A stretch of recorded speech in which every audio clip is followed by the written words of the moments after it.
Fala pessoal, sejam bem-vindos a esse nosso novo espaço aqui no seu canal do YouTube da Rádio Catedral. Está começando a grande novidade de 2022, o nosso X-Tudo Catedral, um espaço de entretenimento para manter você sempre bem informado, de forma descontraída. É o nosso podcast estreando com o nosso primeiro episódio. O Paulo Baldino tem a grande honra, então, de ser seu apresentador, de conduzir esse momento aqui hoje. Sem mais delongas, deixa eu já apresentar nosso convidado de hoje, cardeal da Santa Igreja Apostólica Romana, arcebispo metropolitano de São Sebastião do Rio de Janeiro desde 2009, é monge cisterciense e vai completar neste ano também, no ano que a rádio completa 30 anos de fundação, o seu jubileu de prata de ordenação episcopal. Comigo aqui hoje, me honra, Dom Orani João Tempesta. Aliás, às vezes escrevo mensagem para o senhor, Dom Orani, Tempesta, aí já fui traído pelo teclado. Acredito que não tenha sido o primeiro de tempestade. Sim, né? Sempre acontece.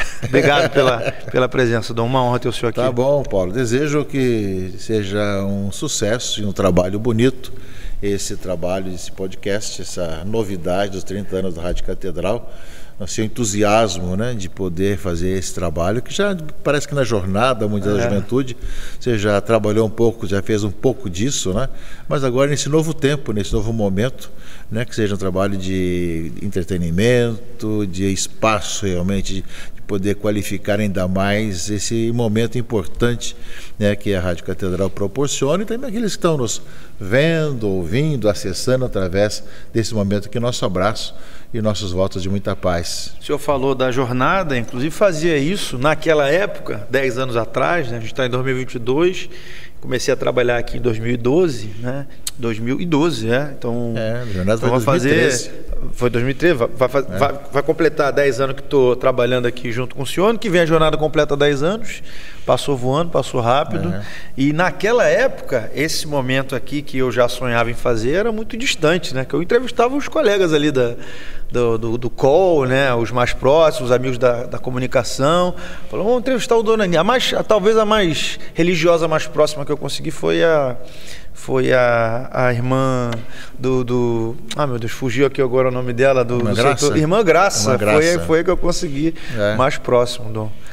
Irmã Graça, ela sofreu bastante. De 15 jornadas aí. Sofreu bastante. Dom Orani, é uma honra mais uma vez ter o senhor aqui como nosso primeiro convidado nessa proposta inovadora. Rádio Catedral, nesse ano de 2012, de 22, completando 30 anos. E nesses 30 anos eu acho que o senhor é desde a fundação, o cardeal que ficou mais tempo à frente da rádio, né? Foi fundado em 92, ficou até 2001 com o cardeal Salles, de 2001 a 2009 com o Dom Eusébio, e o senhor de 2009 até agora à frente, sendo diretor e participando de todas as novidades da rádio. Como é que o senhor se sente?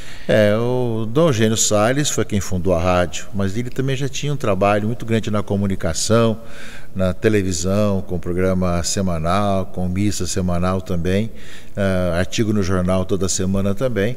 E trabalhava também na comunicação, no dicastério da comunicação no Vaticano também, entre os vários dicastérios que ele trabalhava. E realmente a rádio foi uma obra que ele levou adiante, teve a honra de fundar e levar adiante até realmente sua renúncia, né? Eu fico feliz de poder herdar isso, né? Dom Eugênio, Dom Eusébio. E é claro, são os desafios que vão mudando. Vai mudando a linguagem, vai mudando a situação, o jeito de fazer, né? Então são todas situações novas que temos que saber tanto levar adiante aquilo que é uma tradição, como também de ver as novas situações e os novos desafios, né? Eu sei que a rádio, ela passou por vários momentos difíceis, né, nos últimos anos, mas vai se firmando, né, principalmente na questão econômica, com os ouvintes, com os amigos da rádio, de tal maneira que vai ser um veículo que transmite paz, esperança, confiança nesse tempo tão necessários.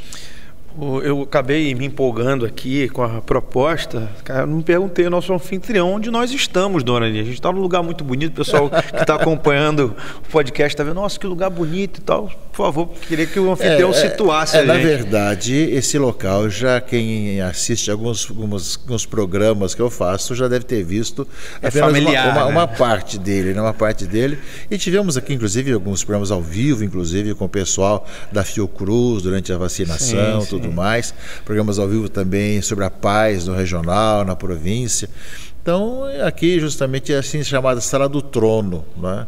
Estão vendo lá no fundo do trono, onde o arcebispo permanecia, chegava logo aqui, tem a porta que dá para o quarto dele, né? Que chegava aqui e recebia as pessoas, né?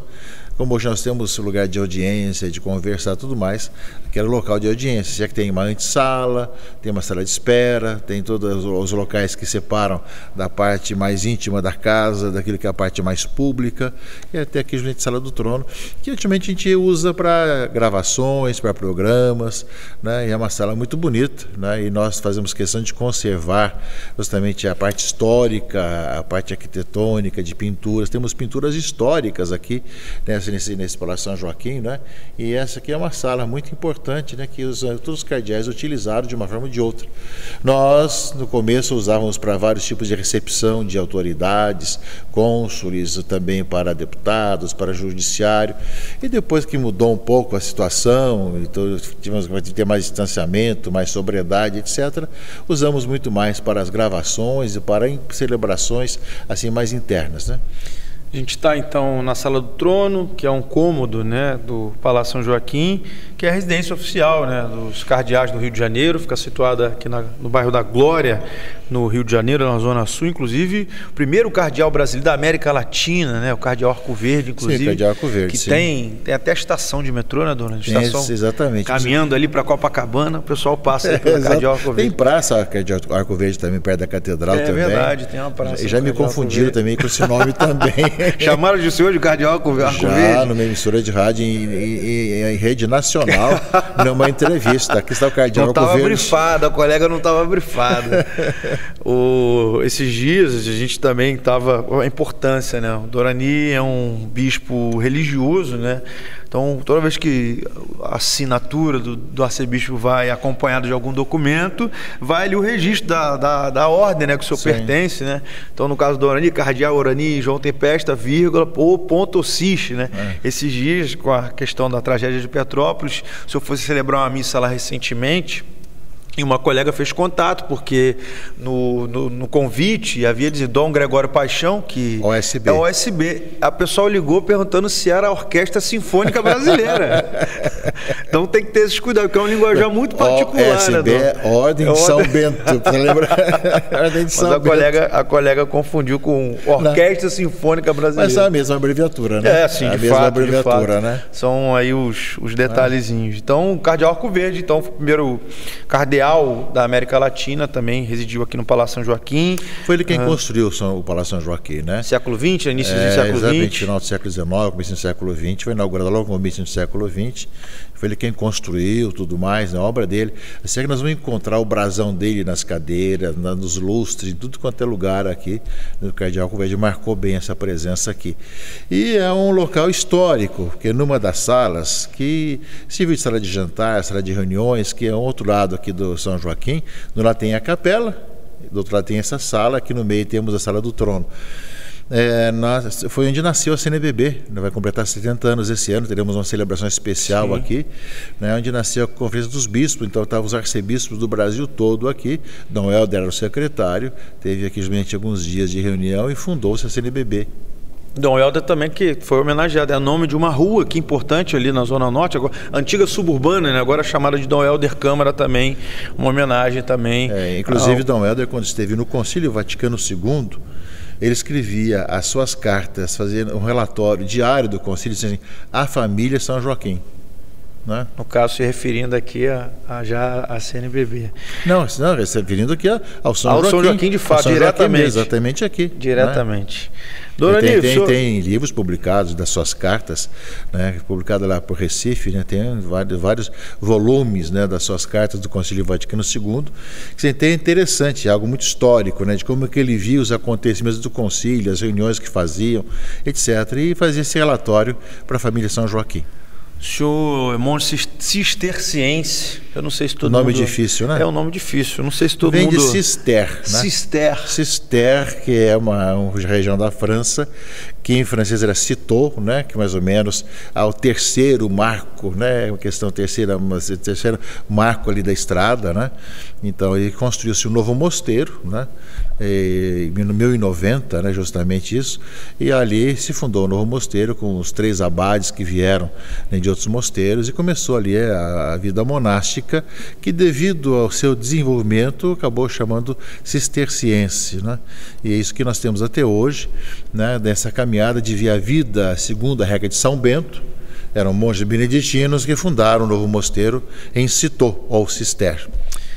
Inclusive, o senhor fez recentemente 50 anos de votos perpétuos da sua vocação. Já fiz 50 anos de entrada na vida religiosa, 50 anos de primeiros votos e 50 anos de votos perpétuos. Já é uma caminhada. E já estou no 48º ano de padre esse ano, então daqui a pouco 50 anos de padre. E 25 também, né? de bispo que o senhor vai fazer esse ano também, dia 19 de abril. Também. De ordenado. É muita comemoração. O senhor também, o senhor já passou aniversário de cardinalato, que o senhor fez agora em fevereiro. Fevereiro marcou bastante, né? Porque foi quando eu fui feito cardeal, depois também quando eu fui nomeado há 25 anos para a primeira diocese, a São José do Rio Preto, e quando eu fui nomeado para o Rio de Janeiro. O dia 26 eu fui nomeado para Rio Preto, há 25 anos, e depois há 13 anos, 28, para o Rio de Janeiro. O senhor imaginava, dona Ani, que um dia aquele monge cisterciense que tem uma vida discreta, reservada lá do interior de São Paulo, poderia um dia ser nomeado pelo Papa cardeal da Igreja, governar o Rio de Janeiro? O senhor, uma vez na vida, pensou nessa... Nem sonho, né? Nem sonho, nunca sonhei dessa forma e nunca imaginei tal coisa, né? Quando comecei a pensar um pouco sobre a vocação, o que me chamou a atenção, que veio, eu queria ser padre, né? Ser padre, e o padre que estava mais próximo ali da minha experiência pastoral eram os monges cistercienses, que tinham um bom trabalho pastoral ali na região onde eu residia, ali na São José do Rio Pardo.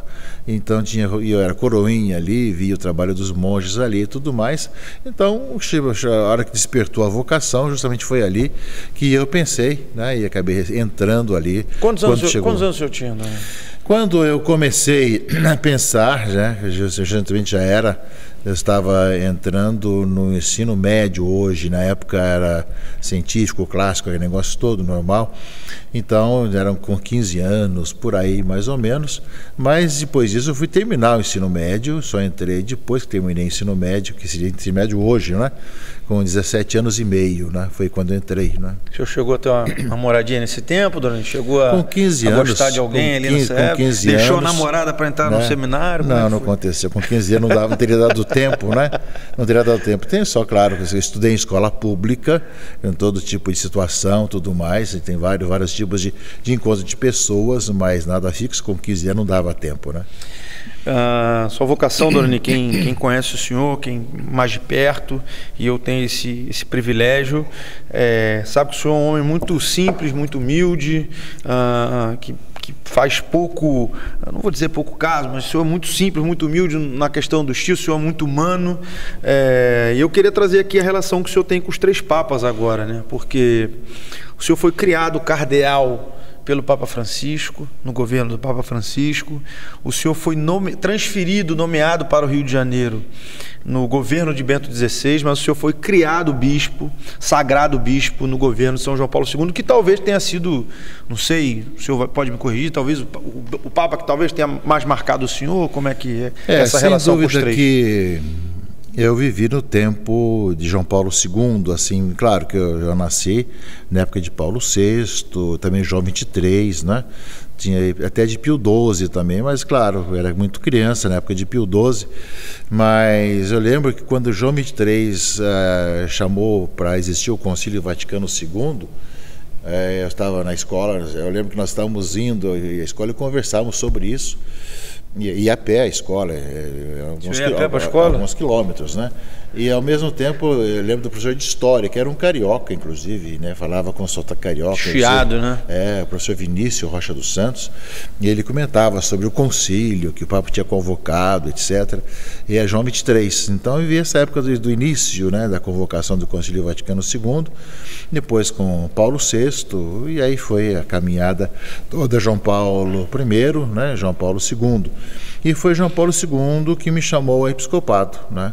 Eu tive alguns encontros com ele. Eu tive encontro com ele ainda como padre, né? Como padre. Eu fui com o nosso bispo local de São da Boa Vista, Dom Tomás Vaqueiro, e mais alguns sacerdotes. Nós fomos a uma visita à Europa e fomos também ali, né? Alguns locais, inclusive com o Papa João Paulo II, onde participamos da missa com ele depois veio, conversou.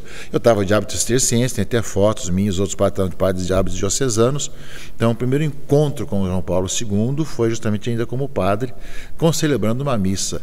Eu me recordo muito bem que eu fiquei bem ao lado dele na concelebração, e foi eu quem pronunciei pelo nosso Papa, né? João Paulo II, né? Então, justamente ali, né? Eu lembrei desse momento. Eu tinha chegado de Milão na madrugada, tinha ido lá para um funeral de um monge, chegava em Roma bem de madrugada, e deu tempo de chegar para a missa com o Papa, e ele estava com os outros sacerdotes, também com o bispo de São da Boa Vista, né? Mas depois tive o encontro, depois como bispo também com ele, na visita de Límina. A visita de Límina é uma visita que os bispos devem fazer, levando seus relatórios, a cada 5 anos, teoricamente. No caso agora, a próxima que vai ter agora, depois de 10 anos, né? Então nem sempre os 5 anos é muito válido, né? Mas se faz. Eu me recordo que nesse caso eu era bispo de São José do Rio Preto, né? E aí no caso eu fui até a Roma Parazia de Límina, visitamos vários dicastérios, e depois tem uma conversa pessoal, só você e o Papa, né? Então você conversa, fala como é que vai a diocese, ele pergunta algumas coisas, etc., dá as lembranças, os textos, etc., coisas assim, né? Tem aquele tempo, né? Já quando, na visita de Límina, que eu estava aqui no Rio de Janeiro, eu podia ir sozinho, ou então com os auxiliares. Eu tinha acabado de chegar aqui ao Rio e preferi ir com os auxiliares. Então nós não fui sozinho com o Bento XVI, nós somos com os demais auxiliares que conversamos junto com o Papa Bento, perguntou sobre a universidade, sobre a juventude, sobre as vocações, etc. Assim, né? Que já eram auxiliares da cidade, o senhor já chegou, já estavam instituídos. Exatamente, né? E a próxima visita agora é com o Papa Francisco, né? Que já mudou bem diferente a maneira de fazer visita. São todos os bispos do regional que vão estar juntos no mesmo encontro, conversando com o Santo Padre. Cada Papa tem o seu jeito de receber os bispos na Ad Limina, chamada aos pés dos apóstolos, né? Ad Limina Apostolorum, né? Então, dessa forma, depois de estar presente com João Paulo II como padre, como bispo, com Bento XVI também como bispo e arcebispo já, né, inclusive, e depois também dele emérito também, pudemos estar um dia lá, conversar com ele, estar com ele um pouco lá, conversar. Foi depois da jornada, inclusive, né? Depois da jornada mundial da juventude, que eu queria agradecê-lo por ter escolhido o Rio de Janeiro como a sede da jornada. Eu falei, eu vou lá falar com ele para agradecer, já era emérito. No ano que eu fui, ele estava gripado, não estava recebendo ninguém, então, na outra vez que eu fui, ele recebeu. E a primeira pergunta que me fez assim, o que vocês fizeram com o Papa na chegada? De cara, assim, já perguntaram para o senhor. Direto, né?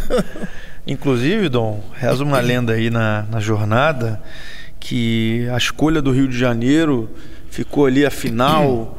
O senhor mesmo já contou de forma até descontraída, queria que o senhor repetisse aqui essa história, que no final a jornada ficou entre o Rio de Janeiro e Belo Horizonte, Minas Gerais, e aí parece que houve um elemento de peso 2 aí, que foi uma carta do Eugênio Salles, também uma recomendação. É verdade, não é verdade? Como é que foi a escolha, o peso do Rio de Janeiro? Na realidade, a questão das jornadas, o Brasil entrou bem assim, bem mais tarde na questão, nas preocupações da jornada. Inclusive, nesse ponto, o padre Anísio Deoniano que estava em Roma e tinha estudado sobre a questão da juventude, que foi o elo um pouco entre CNBB e ter sido excluído do Brasil como sede da jornada. E depois disso, é claro, precisava escolher a cidade, né?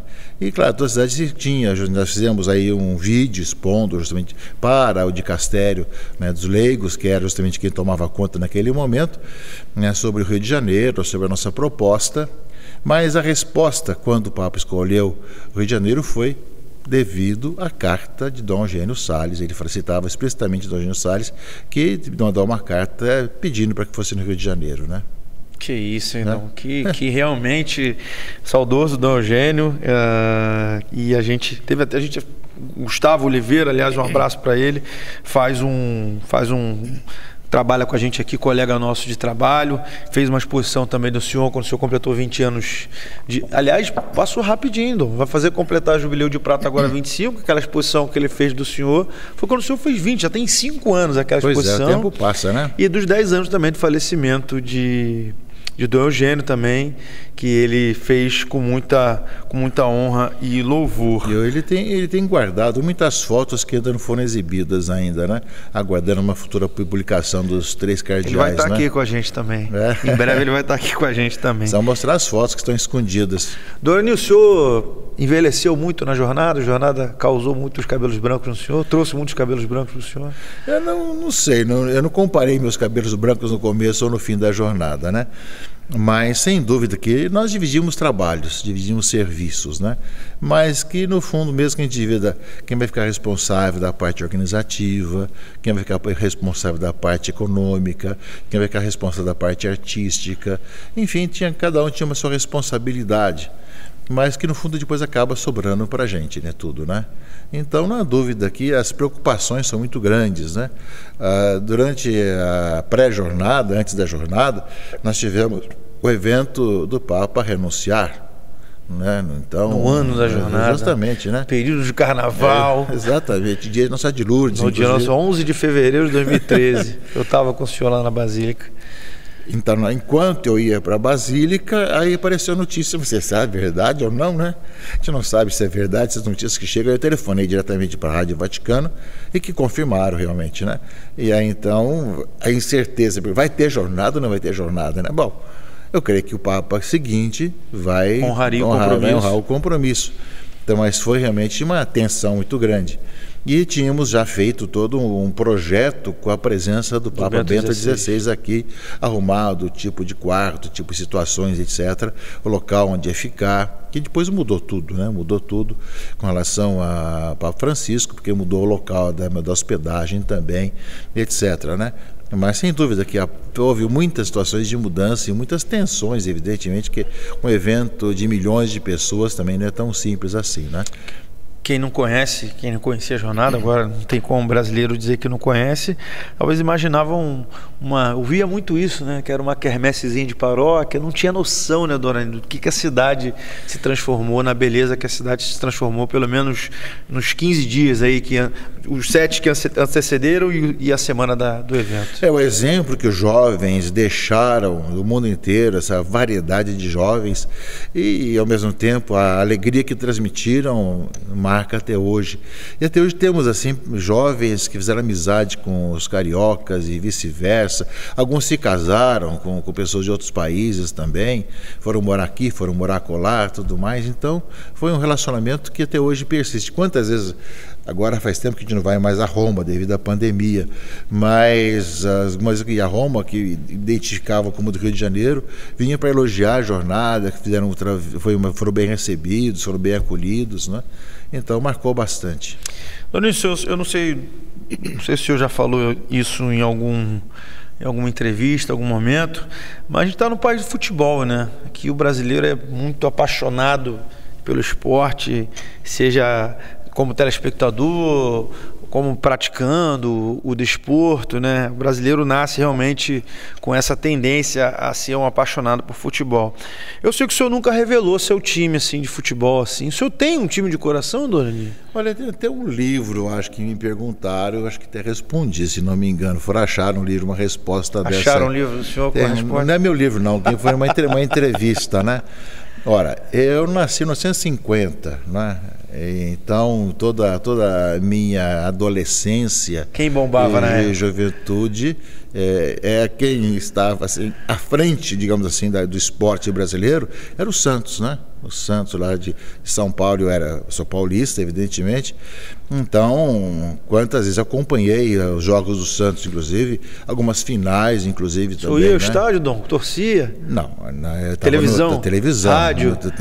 Eu fui no estádio depois, já de padre, bem mais tarde, né? Mas aí já era outra época, tudo, mas ia nas férias, né? Ia nas férias. Nas férias, mas aí, no interior a gente acompanhava pela televisão ainda, né? Mas torcendo, sim, pelo Santos, sabia a escalação, aquela questão toda, assim. Além da seleção brasileira, é claro, né? E depois eu tinha assim algo muito ligado às cores, né? Cores do Santos, preto e branco. De vez em quando ele tem a camiseta branca, mas sempre é preto e branco. E o time também que eu torcia lá na minha cidade natal, São José do Rio Pardo, tinha também a Associação Atlética e o Rio Pardo, Futebol Clube Rio Pardo, era preto e branco também, não é? Então o senhor torce para os times que são preto e branco, exatamente, alvinegros. Exatamente, né? E aí, claro, por ligação, quando vim para o Rio de Janeiro, né? Botafogo. Exatamente. Tá aí, ó, se você não sabia, o time do Dorani, santista de coração e Botafogo por carinho. E além do mais, o hábito cisterciense é preto e branco. É preto e branco também, né? Então acompanha aí aliás, a gente tem aqui que é um dos maiores, né? O senhor transformou a festa do padroeiro de São Sebastião numa trezena. Quando o senhor chegou aqui, acho que era um tríduo somente, né? Ou só festejava só no dia, no mesmo, dia né? de São Sebastião. E aí enquanto a arquidiocese era só no dia. Foi evoluindo para um tríduo e virou hoje uma trezena, né? Que são 13 dias que antecedem ali de peregrinação, de visita da imagem peregrina de São Sebastião. E eu acho que de intensidade talvez seja a missão mais longeva, né, da arquidiocese num curto período, talvez seja a trezena de São Sebastião, a de maior destaque. E a proposta acho que era justamente essa, né, Dorani? Tornar um pouquinho mais popular, conhecido, né, a história de São Sebastião, que tem muito bonito, que leva o nome, inclusive, da cidade do Rio de Janeiro. A cidade se chama São Sebastião do Rio de Janeiro. Falo isso porque nessas visitas, o senhor sempre faz questão também de visitar todos os clubes, né? Pelo menos os mais tradicionais.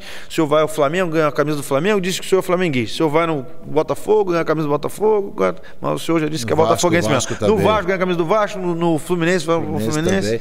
Eu já estive também no Bangu. No Bangu, no Atlético Clube, verdade. Também, né? Então... É uma visita democrática. O senhor vai em tudo ali. Então, a gente conhecendo o time do Dorani, já disse aqui num livro que revelaram Santos, não tinha como, né, Dorani? A hegemonia do tal de Edson Arantes do Nascimento daquela época, um time que praticamente 80% pertencia à seleção brasileira, não tem como. Não tem como não torcer para um outro time. Eu queria que o senhor falasse também um pouquinho da nomeação para cardeal do senhor, né? Esses dias eu estava até vendo o vídeo do dia em que o senhor foi nomeado. A ordenação aconteceu, foi no dia 13 de janeiro, se não me engano, 2014. Então, em plena trezena. Era um domingo, estava no meio de uma trezena. O senhor estava ali na Lagoa, Ipanema, não lembro agora, Leblon. Não, foi um domingo, eu celebrei a missa na TV Brasil. TV Brasil, às 8 horas da manhã, que corresponde, acho que não sei se é 7, 8 horas da manhã, e que, se não quis devido ao horário, assim que terminou... Coincidia com o horário de Roma, hora né? Que terminou a missa, estava no Ângelus do Papa, né? 4 horas o fuso para a Europa na época. Então, nessa época, que é 8 e 4, 12, então acho que a missa devia ser às 7, imagino eu. Aí então estava no Ângelus. Eu sempre costumo escutar o Ângelus, ainda hoje escuto o Ângelus ou pela televisão ou pelo celular. E no Ângelus eu estava dentro do carro, indo para ali uma comunidade da ressurreição ali, né, subindo ali justamente aquela comunidade ali, e fomos indo para lá. Acho que antes eu fui para o Leblon primeiro, fomos para o Leblon primeiro. E ali justamente o Papa começou a anunciar os cardeais, né? Começou a anunciar os cardeais, que é sempre surpresa, o Papa não avisa nem que vai anunciar e nem avisa quem que ele escolheu também. Você né? não tem um grupinho de WhatsApp não, Dorani? Com o Papa para falar, troca figurinha, manda mensagem? Não tem, não. Inclusive o Papa não avisa quando anuncia e nem avisa quem que ele escolheu, né? Não avisa. Você fica sabendo pela mídia, né? Fica sabendo pela mídia. E foi assim, quer dizer, estava anunciando, aí apareceu meu nome, aí depois então eu já não soube mais nada, porque começou a tocar o telefone, aí não vi mais nada, nem sabia quem os outros cardeais foram nomeados. E assim, na minha próxima parada, e, se não me engano, foi ali mesmo no Leblon, que foi quando teve a primeira entrevista, né, dessa nomeação, né? Que, claro, você nunca espera, você não é consultado, você não é perguntado, para nomear quem ele quer, do jeito como quer, né? E eu agradeço muito a confiança, né, do Papa Francisco de ter me nomeado cardeal da Santa Igreja e, ao mesmo tempo, de poder corresponder a esse chamado, né, de poder estar junto com ele nessa missão na Igreja. A gente lembra das imagens muito bonitas do senhor com ele na jornada, perfis pastorais muito próximos de pastores que gostam de estar com as suas ovelhas, de discursos humanos, né? Sempre preservando a vida humana, o ser humano. A gente percebe muito isso e era notório que o apreço com que o Papa Francisco tinha pelo senhor. Porque nós tínhamos assim sempre café da manhã, almoço e jantar juntos. Muito, né? Intenso, juntos, né? Como Exato. anfitrião. Exato. Apesar do Papa, o senhor já devia conhecer de olhares, ele é Papa vizinho, né? Era cardeal de Buenos Aires, o Mário Jorge Bergoglio, que hoje é o Papa Francisco, já devia ter cruzado com o senhor em alguma outra atividade. Em Aparecida tivemos juntos na Assembleia dos Bispos, né? Tivemos a Assembleia da América Latina, né, e Caribe, né? Tivemos ali, mas assim, mais ou menos, cada um estava numa comissão diferente, né? Mas não dá para saber, né? Quem é, mas a gente quem Deus percebe, escolheu, né? A gente percebe que o apreço e 6, 7 meses depois da jornada, que foi uma exposição, né, Dom Renis? Que para o senhor, assim, não que o senhor pense nessa projeção, mas a exposição, a jornada é uma exposição natural, né, da vida. Mas foi uma preocupação de servir a igreja, né, de servir a juventude, de poder realmente dar à igreja o suporte do Rio de Janeiro, que tem uma responsabilidade muito grande na história cultural, na história religiosa desse país, e eu me achei na obrigação de propor à arquidiocese, aos vários conselhos, essa possibilidade de nós nos candidatarmos para a jornada. Todo mundo aceitou e assim aconteceu, né? É um serviço, né? Um serviço que deu trabalho e dá trabalho, sem dúvida, mas não dá muita alegria pela missão evangelizadora, para a presença e, ao mesmo tempo, de ver os resultados que não tem como medir, que está no coração das pessoas. Jornada que a gente sempre fala, eu vou falar, mudou a minha vida, Dom. Mudou a vida de todo mundo que viveu durante aquele evento. Vai completar 10 anos ano que vem. Cheguei aqui para trabalhar no comitê no finalzinho de 2012, então vou completar 10 anos aqui, 1/3 da minha vida praticamente dedicada ao serviço da igreja. Me sinto muito honrado e além de toda essa a juventude que ficou marcada por esse evento, eu queria que o senhor falasse de bastidores que eu sempre quis perguntar para o senhor, como a mudança, como é que foi a situação de Guaratiba do Campus Fidei, né? Durante a jornada, uma chuva torrencial cai naquela região, toda uma preparação que foi feita ali e a decisão junto com o senhor, com o prefeito, de vir a público e anunciar que o evento final ia acontecer em Copacabana. Na realidade, quer dizer, quando eu disse a todas as assessorias, né, o Papa desceu no Rio de Janeiro até ele subir no avião, eu não posso estar nas decisões locais, eu vou estar junto dele para tudo que tiver, a presença, dando assessoria, estando junto com o Santo Padre. Então as decisões são todas de vocês, que estão dos vários departamentos. O senhor falou isso para os imediatos? Para todo o pessoal, né? Só que, né, quando se tratou de mudar o lugar do Campus Fidei, que não era possível devido às chuvas, etc., né, então me consultaram, vieram falar comigo que não havia possibilidade. E naquele ínterim eu também recebi um comunicado do Ministério Público também, dizendo assim que não poderia mandar ninguém lá para o Campus Fidei também devido à questão de água, de insalubridade, etc, etc. Então, não era só uma decisão nossa, mas também havia uma proibição, uma questão do Ministério Público também. E naquela confusão toda que aconteceu, nós conversamos e então se decidiu, né, já que ali estava inundado, né, não havia possibilidade, era muita água, já existia antes a água, mas tudo foi bem trabalhado, mas choveu demais, fez muito frio também, né? Podia causar, digamos assim, questão de saúde para as pessoas e para a juventude que ia dormir ali, né? Decidiu fazer em Copacabana e nós louvamos assim o esforço da equipe de poder transferir tudo que tinha lá do Campus Fidei para Copacabana nos últimos tempos, né? Nos últimos 2 dias, e fizeram e deu muito certo, né? Sem dúvida que havia um projeto muito bonito de uma caminhada daqui da cidade até o Campus Fidei, o pessoal a pé, como acontece toda a jornada também, né? Mas eu creio que foi dessa forma que aconteceu. O Papa lembrava disso, que o campo da fé, mais do que um lugar, é a vida da pessoa que vive a sua vida de fé. Não há dúvida que todo aquele projeto do palco muito maior, aquilo que havia projetado, acabou acontecendo em Copacabana e muito bem também, mas não há dúvida que sempre sente uma dor muito grande de não ver o planejamento dar certo, mas deu conforme o plano de Deus, né? Tem algum momento, Dona, que o senhor tenha marcado assim a jornada para o senhor? Eu sei que é difícil talvez a gente falar num momento, foram situações muito intensas, mas teve algum momento assim que o senhor destaca como... É difícil assim, raramente eu vejo o senhor se emocionar. Me lembrei agora dessa nomeação para cardeal, o senhor ficou claramente em determinado momento, o senhor não conseguiu segurar.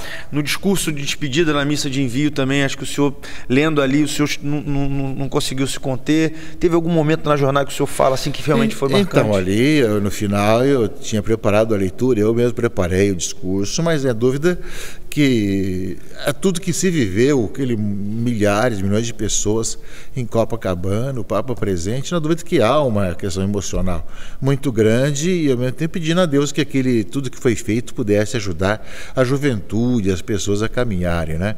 Agora tem algumas coisas que talvez quase ninguém viu, né, mas eu fui testemunha. É que uma das questões é que o Papa não quis ao Redentor, achava que queria mais ficar entre o povo e tal, né? Mas nós, quando pegávamos o helicóptero lá no Sumaré para ir até o forte, onde ele pegava depois o Papa móvel para poder fazer todo o trajeto ali da Avenida Atlântica, né? O Papa sempre quando passava perto do Cristo, o Papa fazia o sinal da cruz, né? E rezava, né? Então, algo que quase ninguém notava, porque ele estava bem à minha frente, sentado, e os outros estavam em outros lugares, então o Papa sempre que passava perto do Redentor, né, fazia o sinal da cruz e rezava. Bem a tradição dele de fazer o sinal da cruz, gente, de uma imagem e tal, e sempre rezava nesse sentido aí, né? Acho que esse ponto marcou bem assim, essa devoção do Santo Padre, essa religiosidade, digamos assim, dessa questão. Uma outra questão, nós estamos sempre almoçando, jantando, tomando café juntos. Eu não me lembro bem qual foi o assunto. Eu lembro que coloquei alguns assuntos assim do Santo Padre e tal, né? E essas questões que a gente vai resolver. Ele falou, também não sei como é resolver por enquanto, não. Também não sei como é resolver também, não. É bastante sincero assim, né? E uma terceira coisa que o Papa às vezes toma a iniciativa de perguntar as coisas, né?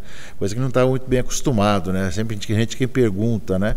Então ele que toma a gente de perguntar, mas o que foi que aquele rapaz falou, né? Por que falou tal coisa, tudo mais, né? Então passou muitas vezes no Cristo, né? Que tanto no trajeto de ida ou na volta, ganhou mais 2 dias, né? Porque passou a ser tudo em Copacabana, então no trajeto na residência. Ele esteve aqui, Dona Anita, também na Sala do Trono? Sim, claro. Ele por 2 vezes passou aqui de São Joaquim, né? Esteve ali na frente, na sacada para o Ângelus. Aqui ele recebeu também autoridades, na Sala do Trono. Também ele almoçou com os jovens lá no refeitório, onde foi a sala do CNBB, né? E também esteve lá no João Paulo II, na sala João Paulo II para outros encontros também, né? Inclusive teve vários encontros que foram aqui entre João Paulo II aqui com o Papa Francisco. Ele passeou por esses locais aqui e aqui também recebeu gente.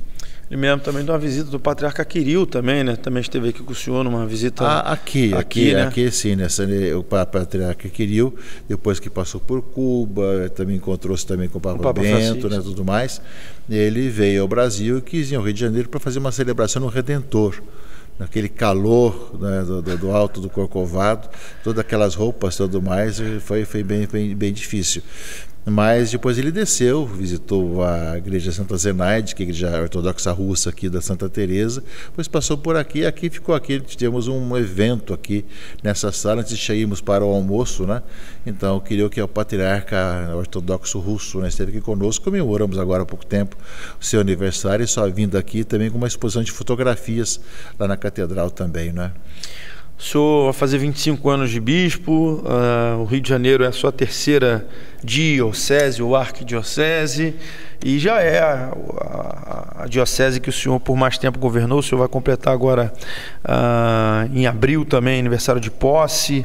Enfim, os desafios, Dorani, de governar uma cidade como o Rio de Janeiro, com problemas sociais tão grandes, desigualdade social, violência, inclusive violência que o senhor sofreu na pele por 3 vezes, né? O senhor já foi assaltado uma vez, roubaram sua cruz peitoral, inclusive, lembro que isso saiu toda a imprensa. Depois o senhor foi assaltado mais uma vez, levaram o motorista de refém, e da última vez foi num tiroteio em Santa Teresa. O senhor estava se deslocando para o aeroporto, o motorista foi fazer um caminho alternativo e o senhor teve que se abrigar atrás do carro para não ser atingido.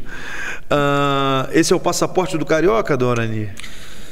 Não, eu creio que são coisas que acontecem, porque na hora que teve esse tiroteio, eu não estava sozinho, estava assim, tivemos que parar o carro, ficar atrás do pneu, segundo mandaram fazer, porque eles disseram que o pneu dava mais seguro, garantia, né?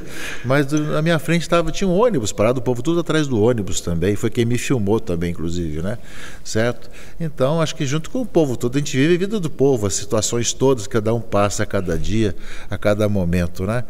Mas o Rio tem uma beleza que, além da beleza natural, da beleza da sua vida, entre mar, montanhas e ao mesmo tempo os prédios, que João Paulo II colocava a arquitetura divina e a arquitetura humana, tem o povo, né? O povo que tem um coração, uma busca muito bonita de Deus, de participação, de interesse e tudo mais, e que a gente, talvez, devido a toda a projeção do Rio, da sua beleza natural e as suas dificuldades sociais que existem, são muitas, né? Com relação à pobreza, com relação à violência, etc., esquece de ver realmente o coração desse povo que aqui habita, né? Que mesmo nesses locais mais violentos, né, tem um povo muito bom, um povo que trabalha, que luta, que vai à igreja, que reza, que faz o bem aos outros, que é solidário. Agora basta ver essa questão de Petrópolis, quantas toneladas de alimentos, de bens que foram para Petrópolis, fora a questão de dinheiro também que foi mandado. Ou seja, é um povo muito solidário e tem uma beleza muito grande, né? E essa diversidade, né, que faz acontecer essa cidade. Dom, esse aqui é um espaço novo, o nosso Estudo Catedral. Inclusive você que é investidor, você tem seu negócio, você tem esse espaço aqui agora para divulgar sua marca, seu negócio. Vou pedir para a nossa produção rodar o vídeo aí para você conhecer um pouquinho deles.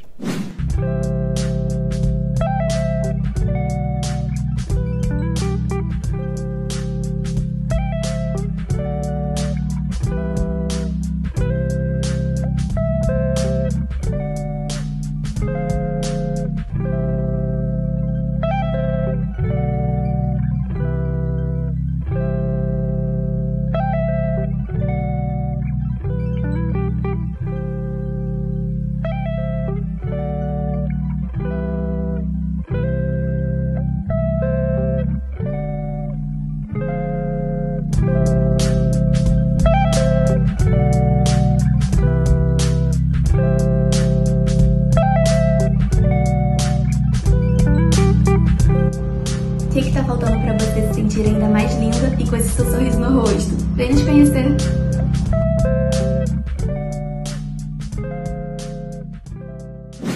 Tá aí então, gostou? Vou deixar o QR Code aqui então no cantinho da tela, para você apontar a sua câmera do seu celular, para você conhecer os planos disponíveis, para você também divulgar sua marca aqui nesse nosso espaço, novo espaço, para comemorar esses 30 anos da Rádio Catedral, nosso X-Tudo Catedral. Dona Ani, o que o senhor gosta de fazer assim quando o senhor não está celebrando? Aliás, que é difícil, né? O senhor celebra 2, 3 missas por dia. Estava até conversando com os amigos. O senhor dirige? O senhor consegue? Então, o senhor tem carteira de motorista, dona Ani? Tenho carteira de motorista e dirigi muito. Dirigiu muito, né? Na vida, né? Eu dirigi desde da teologia, que eu tenho carteira. Eu tirei minha carteira em São Paulo, capital, lá naquela confusão do trânsito de São Paulo. Dirigi muito em São Paulo, né? De norte a sul, sabe? Tudo quanto é tipo de saída, de entrada, de poder cruzar São Paulo de norte a sul, leste a oeste, né? São Paulo, capital. Depois fui para o interior, também dirigia muito para as vários mosteiros e tudo mais, fora os locais onde ia celebrar missa também. E dirigi muito para o bispo da época, em São João da Boa Vista, Dom Tomás Vaqueiro, que levava para os vários encontros, etc., né? Então, nós íamos conversando, rezando, tudo mais. Então, dirigi muito nesse aspecto aí. Então, dirigi sozinho, já dirigi, entrei em estrada que tinha cheio de água, quase deslizou tudo. Já tive que estar sozinho à noite e não achava a estrada, estava tudo desarrumado, estava tudo estragado, estava tudo assim arrumando. Já tive que parar o carro sozinho, na época era o Volks, tinha que arrumar, tinha queimado lá o carvãozinho, tinha que não conseguia ir mais para frente, né? Então eu já tive muitas aventuras nessa questão de direção e dirigi muito, e tanto no interior como também para o Nordeste e tudo mais, muito trabalho nesse sentido aí. Depois, quando eu fui para Rio Preto, né, eu não conhecia a cidade, e lá tinha um motorista, eu dirigi um pouco ainda, que Rio Preto conseguia ir de Rio Preto a São Paulo e tudo mais, mas já começou a ter alguém para dirigir e tudo mais. E em Belém, aí muito menos, né? Em Belém já não conhecia nada da cidade, lá tinha já um motorista do bispo e que continuou trabalhando comigo também, o outro também que foi comigo. Então, dessa forma que a partir do episcopado comecei a dirigir menos. E no Rio nunca dirigi. Nunca dirigiu? No Rio nunca dirigi. Mas o senhor conhece como ninguém, dona, no Rio de Janeiro. Sim, conheço, sim. Mas eu penso o seguinte, se eu tivesse que ir ao Rio dirigindo, com todas as celebrações que eu tenho, e tem que chegar no horário, e tem trânsito parado, quer dizer, eu vou chegar muito bravo lá na celebração e muito nervoso. Então deixa o motorista ficar nervoso e eu vou fazendo outras coisas enquanto isso. Né? Às vezes dá uma viagem daqui para Aparecida, né, dona? Os trânsitos do Rio de Janeiro, umas 2, 3 horas aí de viagem. Já aconteceu uma vez, achei interessante. Eu saí com 2 horas de antecedência para uma missa num local, né, na paróquia da Zona Oeste. E só que estava tudo parado, não sei o que tinha acontecido. E quando cheguei no começo da Zona Oeste, ali na região da paróquia de Santana, estava tudo parado de novo, né? Não ia para lado nenhum. Eu já estava com 3 horas de atraso, com 3 horas de direção, estava com 1 hora de atraso já da chegada na igreja. Falei, padre, pode começar, eu chego para o final, para ver o final. Não, vamos esperar o senhor. Aí eu parei em frente à igreja, chamei o padre, saí do carro com a mala de missa, era só eu, o motorista, só continua o trânsito. O padre me pegou na outra pista, que aí estava vazia outra pista, e me levou para a paróquia. Eu cheguei com 4 horas de diferente da minha saída e a chegada, né? O povo lá estava lá, né? Não me crucificaram, não. Entenderam, né, dona? Realmente o trânsito no Rio de Janeiro, que não é diferente de São Paulo, o senhor dirige em São Paulo também, mas aqui tem esses detalhezinhos, eu sei que o senhor sai às vezes com antecedência. Tem uma coisa também, dona Ani, que aí é algo muito de quem convive, conhece. Eu tive a oportunidade nesse tempo aqui acompanhar o senhor em algumas visitas, em algumas assembleias gerais da CNBB, que elas já acontecem, né, agora em Aparecida. E numa delas aconteceu uma coisa que me marcou bastante, Eminência. A gente estava já há 2 semanas né, que a gente viajava na quarta-feira, né, e voltava na sexta da outra semana, ficava 10 dias em Aparecida. E era uma oportunidade não só para os bispos confraternizarem, né, se reverem ali, enfim, conversarem, discutirem também o futuro da igreja no Brasil, que essa é a principal proposta da Assembleia, mas é uma oportunidade para nós, jornalistas, assessores, conversarem também com outros colegas de diocese, né, também fazer o que a gente chama de network. Dos bispos, o senhor tem um grupozinho de WhatsApp, vocês conversam, trocam figurinhas ali, a gente também faz com os grupos dos assessores. Mas teve um ano que me marcou bastante, dona Ani, porque era uma sexta-feira, os bispos fizeram a oração final no auditório. Eu não sei se o senhor vai lembrar disso, mas foi algo que me marcou bastante. A gente voltou para o hotel, eu estava com o Moisés, era o motorista, colega nosso aqui, e o senhor não ia voltar para o Rio com a gente. O senhor ia fazer uma visita à sua irmã na capital de São Paulo, né? Alguém ia buscar o senhor ali no hotel, o senhor ia para São Paulo e ia voltar para o Rio mais tarde de avião. E eu vim voltei para o Rio com o Moisés, motorista, completamente 10 dias Aparecida, estava morto de cansado, e cheguei aqui, apaguei, fui dormir no quarto, pedi o quarto aqui para a irmã para repousar, para descansar um pouquinho, e acordei com o senhor me ligando. Assustado, falei, aconteceu alguma coisa, né? A dona Ani está me ligando a hora dessa, voltou de avião, aconteceu alguma coisa. Paulo, onde é que você está? E eu naquela pressa, falei, não, dona, eu tinha acabado de acordar. A dona Ani falou, não, estou aqui, dona Ani, o que o senhor precisa? Não, desce aqui que eu quero falar com você. Aí eu desci, joguei uma água no rosto, para esconder a cara amassada de sono, o senhor tinha acabado de chegar. E o senhor falou assim, acho que vai demorar para sair o jantar aqui, que parece que eu cheguei um pouquinho antes, enfim, a irmã, o pessoal da casa aqui não sabia que eu ia vir para jantar, veja se o motorista está lá disponível, porque enquanto o jantar não fica pronto, eu vou visitar uns doentes no hospital. E isso me marcou bastante, Dom, porque é algo que não sai na imprensa, isso não sai numa matéria de jornal, isso é algo que quem convive com o senhor sabe, né? Não sei se o senhor lembra desse episódio, o senhor deve ter feito isso com outras pessoas em outras oportunidades, mas naquela ocasião, eu que tenho uma idade para ser seu neto, morto de cansaço, o senhor nem dormiu, nem jantou, o senhor chegou no Rio de Janeiro preocupado se tinha alguém para levar o senhor no hospital enquanto o jantar não ficava pronto. Isso me marcou muito. E realmente uma das dificuldades dessa pandemia é justamente a questão das visitas, né? A visita aos hospitais, a visita também nas paróquias, não poder cumprimentar as pessoas também. Isso realmente foi um jejum bem complexo durante a pandemia, que, claro, temos que respeitar. Às vezes tem a senhora idosa que vem cumprimentar e eu já eu estou perto de tantas pessoas, e então não sei se eu vou transmitir alguma coisa, né? Então é aquela preocupação com o outro, né? Então essa questão toda, acho que esperamos que agora comece a mudar tudo isso, né? A gente possa voltar de novo a estar mais próximo das pessoas, né?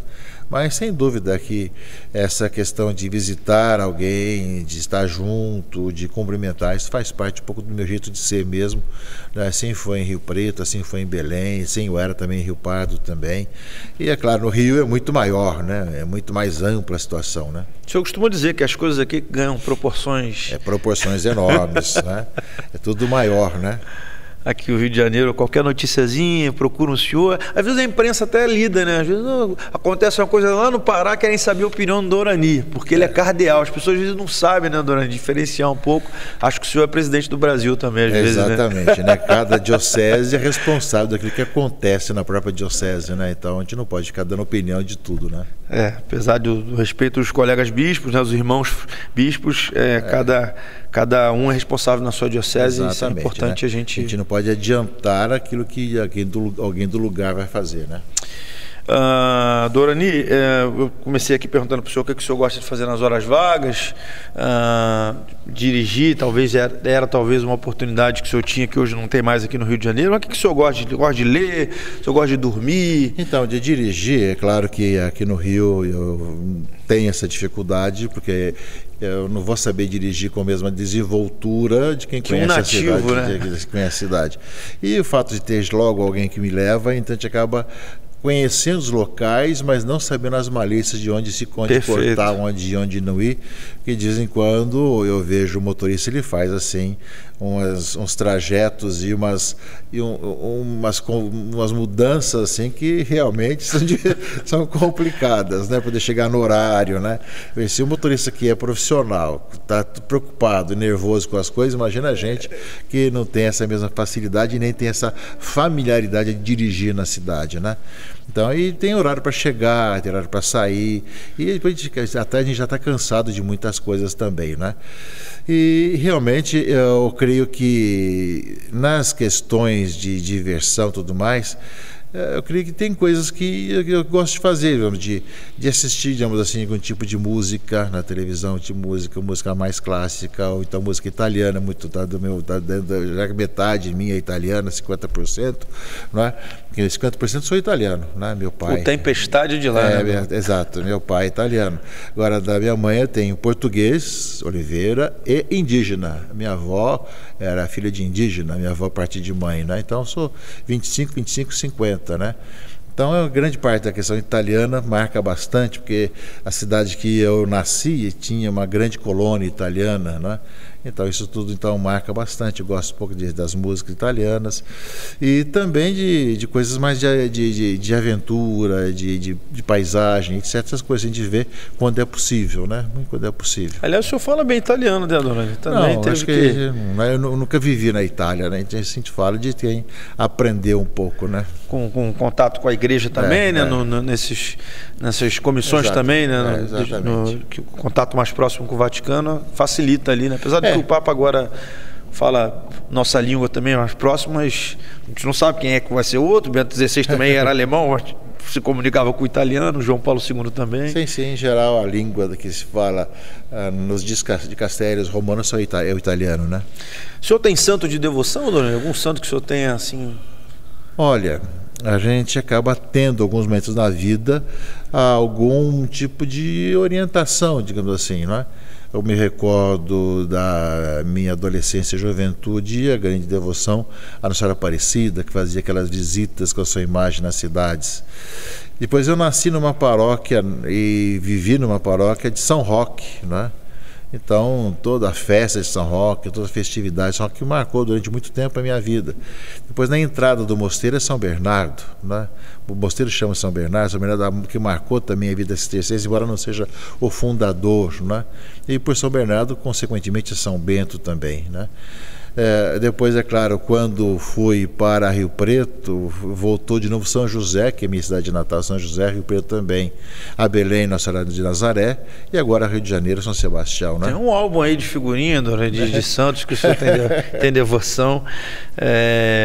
E comida, dona? O que o senhor, eu separei aqui, a gente está nesse papo mais informal aqui hoje. Sei que o senhor gosta de um quibezinho, o senhor gosta de uma pipoquinha, o que o senhor gosta de comer? Na minha cidade natal era muito mais a comida italiana que destacava, né, daquilo que era a tradição nossa. Em Rio Preto, a comida árabe, quibe, toda aquela parte, porque tem muitos árabes em Rio Preto, então aprendi muito ali, não é? E também a questão de carne, churrasco, Rio Preto muito tem esse aspecto. Belém, a questão dos peixes, né? Peixes e muitas frutas especiais, não é? E o Rio de Janeiro, claro, aquilo que é a feijoada e ao mesmo tempo aquilo que é comum no Brasil todo, que é a feijoada também nesse aspecto aí, né? Então, de certas formas, assim, eu não tenho dificuldade de alimentos, né? Mas onde a gente vai se adapta ao costume local. E é muito diferente. O senhor já rodou esse Brasil aí de dimensões continentais. A gente está falando do nome do podcast aqui, que é o X-Tudo Catedral. O senhor lembrou da batata de Marechal Hermes, que é uma iguaria muito conhecida aqui para o povo carioca, que fica aqui no subúrbio carioca, uma batata que vem com linguiça calabresa, camarão, tudo. Vem com tudo. É mais que o X-Tudo. E eu estava falando da diferença do senhor, antes do Rio, estava em Belém do Pará, uma cultura completamente diferente. O senhor falava do guaraná, do açaí. Aliás, o açaí que a gente consome aqui, o açaí hoje, o carioca, que é com o jujuba, com chocolate, é quase que uma ofensa para o paraense. Na verdade, o açaí do Pará é açaí puro, né? Ou seja, você pega a fruta e você moe e tudo mais, bem, ela tira a casca, é a casca do açaí, né? E ela, com mais água ela fica mais líquida, com menos água fica mais cremosa, e é isso que você come, né? Come com peixe frito, come com a comida toda, com carne e tudo mais. O açaí é um tempero comum no café da manhã, no almoço, na janta, né, para o paraense. Né? Lá é mais quente que aqui, Dorani? É tão quente quanto, né? Só que é um calor muito úmido, porque estamos na região amazônica, né?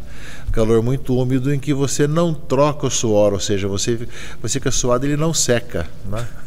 Porque fora de você está tão úmido quanto, né? Entendi. Então você tem essa dificuldade, né?